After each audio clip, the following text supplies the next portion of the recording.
Bismillahirrahmanirrahim. Alhamdulillah wassalatu wassalamu ala Rasulillah wa ala alihi wa sahbihi wa mawalah.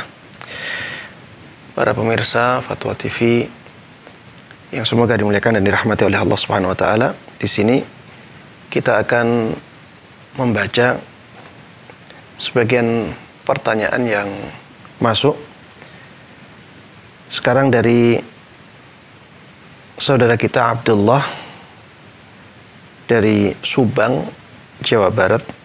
Pertanyaannya bismillah. Assalamualaikum warahmatullahi wabarakatuh. Waalaikumsalam warahmatullahi wabarakatuh. Apakah hukum menunda kehamilan dalam kurung KB itu haram? Dan apakah ada hal-hal tertentu yang memperbolehkan KB tersebut? Jazakumullahu khairah. Ya, pertanyaan ini pertanyaan yang sangat dibutuhkan jawabannya oleh banyak kaum muslimin. Jawabannya adalah bahwa menunda kehamilan ini pada asalnya dibolehkan, kecuali apabila tujuannya adalah tujuan yang bertentangan dengan syariat. Pada asalnya dibolehkan kecuali apabila tujuannya bertentangan dengan syariat, ya. Atau cara tersebut cara yang sangat membahayakan dirinya. Kalau misalnya menunda kehamilan tujuannya tidak bertentangan dengan syariat dan caranya tidak mendatangkan bahaya besar bagi pelakunya, maka tidak ada masalah.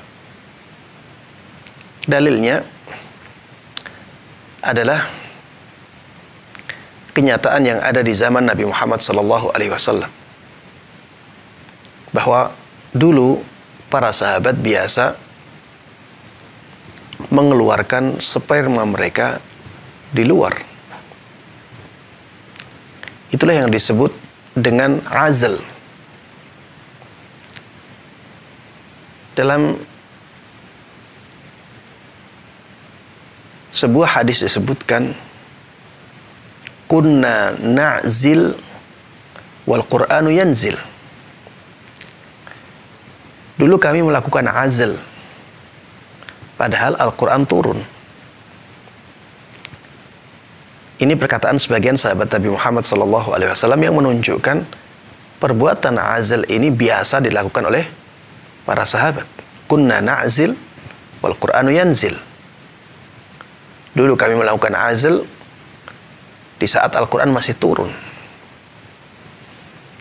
Perkataan ini ingin memberikan penjelasan kepada kita bahwa Allah itu tahu perbuatan kami melakukan azl. Kalau perbuatan azl itu diharamkan, tentunya ada wahyu yang turun kepada Rasulullah SAW tentang larangan azl, karena Al-Quran masih turun. Dan tidaklah mereka melakukan azl kecuali tujuannya adalah untuk menunda kehamilan. Tujuan yang paling umum orang melakukan azl adalah ingin menunda kehamilan agar istrinya tidak hamil dulu, makanya dikeluarkan di luar. Kalau tidak ada tujuan itu, tentunya lebih enak dikeluarkan di dalam. Ya. Ini menunjukkan bahwa azl, ya, itu dibolehkan. Dan tujuan KB itu sama dengan tujuan azl, yaitu menunda kehamilan, sehingga KB ini juga bisa mengambil hukumnya azl. Asalkan tadi, ya, tujuannya tidak bertentangan dengan syariat dan dia tidak membahayakan orang yang melakukannya. Kalau misalnya dia melakukan KB dengan obat yang sangat membahayakan dirinya, maka ini jelas tidak dibolehkan. ya jelas tidak dibolehkan. Kalau ada yang bertanya, Ustadz, tidak ada obat KB kecuali ada efek sampingnya. Maka kita katakan efek samping itu efek samping yang parah atau efek samping yang biasa, yutahammal. Kalau efek sampingnya yutahammal, maksudnya biasa, ya, dan dianggap biasa oleh masyarakat, maka tidak ada masalah, ya, tidak ada masalah. Tapi kalau efek sampingnya parah, membahayakan dia, ya, maka ini yang diharamkan. Taib. Contoh tujuan yang diharamkan ketika menunda kehamilan adalah ketika seseorang khawatir rizkinya tidak dicukupi oleh Allah Subhanahu wa taala kalau ada anak lagi. Kalau tujuannya ini, maka menunda kehamilan menjadi diharamkan. Ya, begitu pula apabila ada tujuan-tujuan lain yang bertentangan dengan syariat Islam. Selama tujuannya tidak bertentangan dengan syariat Islam, maka tidak ada masalah. Misalnya agar anak-anaknya bisa terawat dengan baik, ya.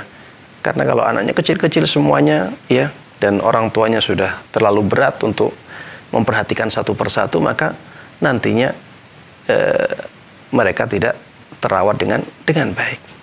Atau misalnya memikirkan pendidikan, ya, atau ya misalnya orang tuanya ingin istirahat dulu, ya, karena sangat capek ngurusi anak kecil, ya, maka seperti ini tidak bertentangan dengan syariat Islam. Ya, demikian, wallahu taala alam.